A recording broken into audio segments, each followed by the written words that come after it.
ხშირად ვუყურებ გარშემო ადამიანებს და გულწრფელად მიკვირს, საიდან ამდენი მეგობარი, როგორ ახერხებენ, რომ ყოველი მეორე გამვლელი მათთვის დაძმაზე უახლოესი იყოს. ნუ თუ მართლა სჯერათ ამ ილუზიის, ნუ თუ მართლა გონიათ, რომ ეს ასობით ადამიანი, ვისთან ერთადაც დროს მხიარულად ატარებენ, მათი ნამდვილი დასაყრდენია. მეგობრობა ხომ არ არის მხოლოდ საერთო სუფრა, ხმამაღალი სიცილი, ან ლამაზი ფოტოები სოციალურ ქსელში. ნამდვილი მეგობრობა სიმშვიდეში, სიჩუმეში და რაც მთავარია, კრიზისში იზომება.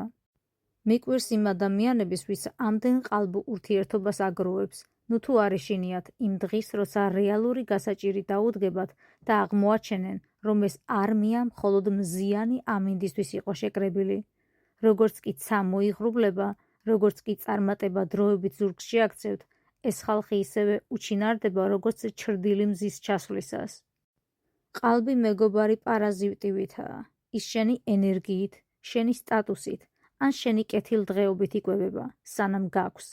ისიც იქაა, როგორც კი რესურსი ილევა, სხვამს ხვერპლს ეძებს. მე კი მირჩევნია მყავდეს ერთი და ნაღდი, ან საერთოდ არავინ.